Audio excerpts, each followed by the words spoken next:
তোমার রিসোর্টে গেস্ট আগে যেরকম ছিল এখনো ওরকম আছে, কেউ যায়ও নাই কেউ আসেও নাই, তাহলে তোমার ব্যস্ততাটা কেমনে বাড়লো? এই তো টাকা দেওয়াছি না, আমি যা বলবো তুই একদম কথা বলবি না, নাই আমি করবি না, না করে দিলাম। স্টপ। এই তুই কেন রে? সমস্যা কি? তুই কেন আমাকে হাত তুলছিস কেন? হাত তুলছিস মানে হাত তুলছিস? আমার কাছে তেমন একটা টাকা পয়সা নাই, আমি ঢাকা গিয়ে তোমাকে ওখানে গেলে ওরা আমাকে টাকা দিবে, তারপর আমি তোমাকে পাঠিয়ে দিব। আরে তুমি কি বলতেছো এগুলা? এটা তো তোমারই টাকা, আরো কত টাকাই তো জমা আছে, তুমি এখান থেকে নিয়ে যাও, ফেরত দেওয়া লাগবে না।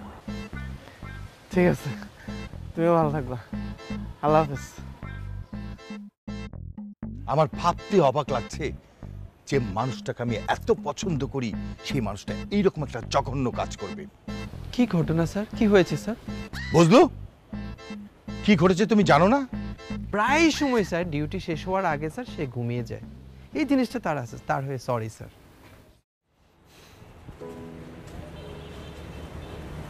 কি হয়েছে? ওনারা এমন চিল্লাচিল্লি করতেছে না, কি বলতেছিল? আরে কিছু হয় না, বাদ দে। আমি তো দেখলাম ওনারা চিল্লাচিল্লি করতেছিল, কি হয়েছে বল। উনি আমার বস হয়, আর ওনার মাথা এমনিও গরম থাকে, মাঝে মধ্যে সে আমার উপরে চিল্লাচিল্লি করে, এটা আসলে কোনো ব্যাপার না। আচ্ছা তুই বল, ওনারা কি কালকে ব্যাপারটা নিয়ে চিল্লাচিল্লি করতেছিল? তুই যে এমন চিল্লাচিল্লি করলি, যদি তোর জবটা চলে যায়?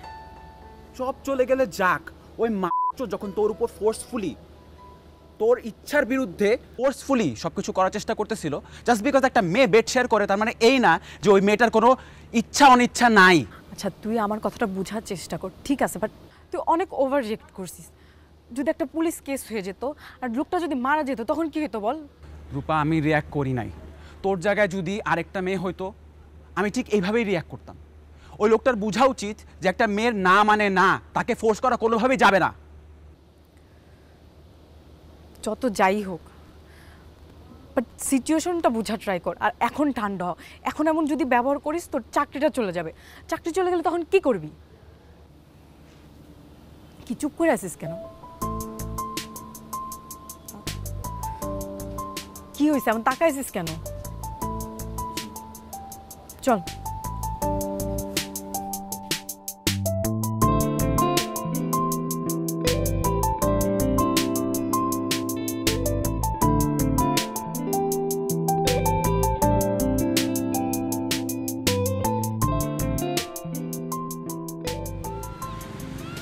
তুই কি আজকে ছুটি নিছিস? না, ছুটি নেই নাই, কিন্তু আমি তো 24 ঘন্টা সার্ভিস এমনিও দিই না। আচ্ছা তুই কি একটা জিনিস খেয়াল করছিস, তোর আর আমার প্রফেশন কিন্তু অলমোস্ট সেম। এই যে তুইও সার্ভিস দিস, আমিও সার্ভিস দিই। কেমনে, কিভাবে সেম হয়? কীভাবে সেম হয়? তুই সার্ভিস দিস, তুই সার্ভিস দেওয়ার পর তোকে টিপস দেয়, আমি সার্ভিস দিই, খুশি হলে আমাকেও টিপস দেয়, সেমই তো হলো না? তারপরও কিন্তু তোর সাথে তো এই প্রফেশনটা যায় না। এক কাজ কর, এই প্রফেশনটা বাদ দে, আমরা একসাথে কাজ করি। তারপর তারপর আর কি, একটা স্বাভাবিক লাইফ লিড করবি তুই আর আমি একসাথে। ছাড়লে তারপর?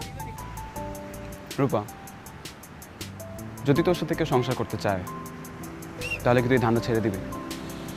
কে সংসার করবে বল? তুই করবি? শোন, 2 প্যাক মাল খাওয়ার পর সবাই এই কথা বলে, সকলে সব শেষ। এই যেগুলো আজাইরা কথা বলা বাদ দে। তো তোর সাথে কথাই বলবো না। কথা বলবি না মানে?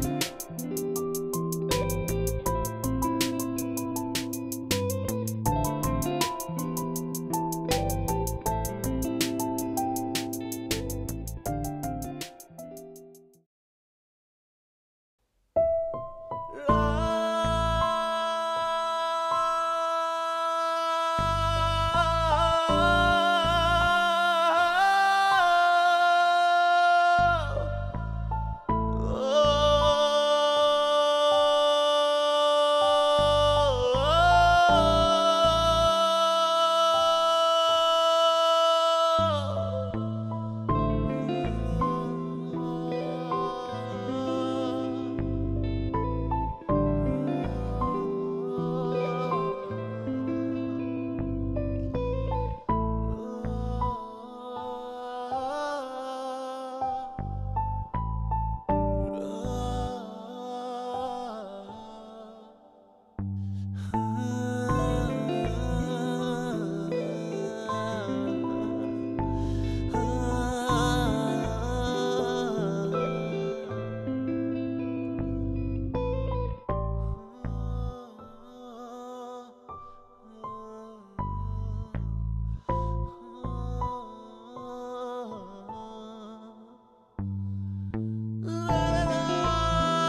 আপনার কি মন খারাপ?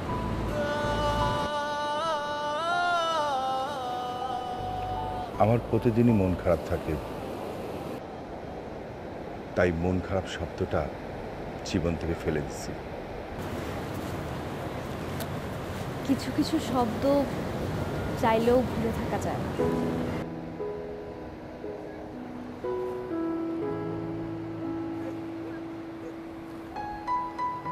আমার জীবন থেকে যা হারিয়ে গেছে, আমি শত চেষ্টা করলে তা আর ফিরিয়ে আনতে পারবো না।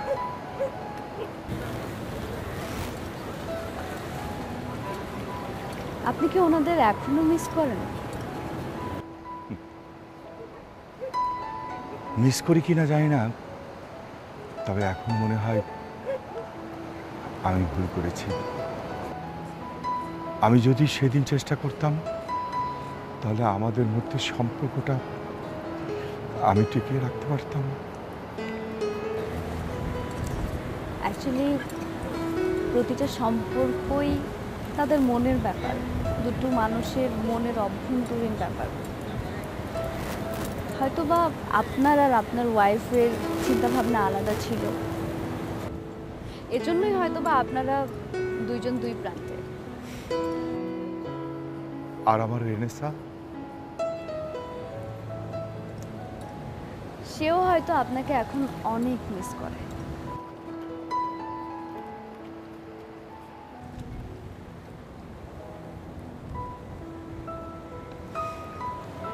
আচ্ছা, আপনার রেনেসা যদি এখন আপনার সামনে এসে দাঁড়ায়, কি করবেন আপনি? এক্সকিউজ মি ম্যাম, আপনার ফ্লাইটের টাইম হয়ে গেছে, গাড়ি অলরেডি রেডি আছে, লাগেজ এবং সব কিছু রেডি আছে, চলো। আপনি যান, আমি আসছি।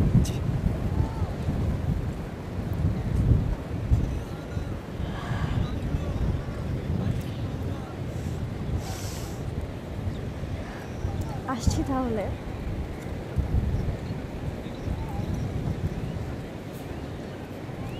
খুব মিস করবো আমি আপনাকে।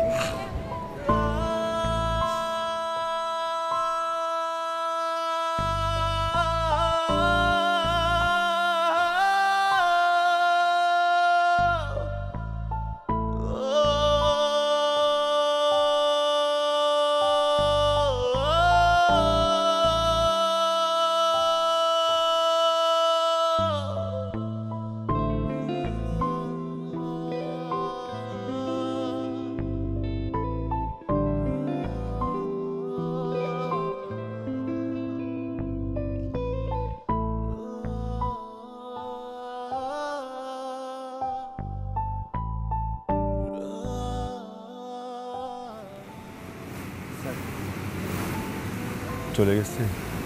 স্যার চলে গেছে স্যার। উনি যাওয়ার সময় অ্যালবামটি আপনাকে দিতে বলছি।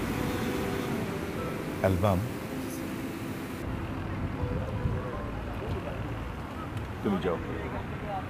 Okay sir.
এজন্যই তো সব সময় বলি এরকম একা একা সবকিছু না করে একটা পার্টনার বানিয়ে ফেললেই তো হয়।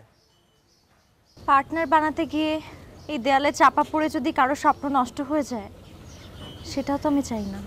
অনেক ভেবে দেখলাম, আমি সাগরের মানুষ, পাহাড়ের মানুষ, ওই ইট পাথরের দেয়াল আমাকে শান্তি দেবে না। তাছাড়া কে জানতো আমি এমন একজনকে ফেলে রেখে যাব যাকে আমি প্রতিনিয়ত মিস করব। যার অনুভূতি আমাকে সব সময় কষ্ট দেবে। আর তাকে ছাড়াই বা যে এই মানুষটা কষ্টে থাকবে সেটাই বা কে জানে।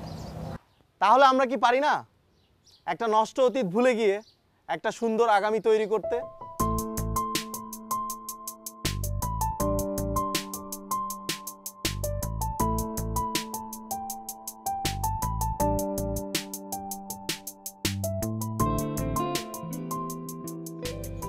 যে আগামীতে থাকবে শুধু ভালোবাসা আর দুজন মানুষ, একটা বিচ ফটোগ্রাফার আর একটা ওয়েটার।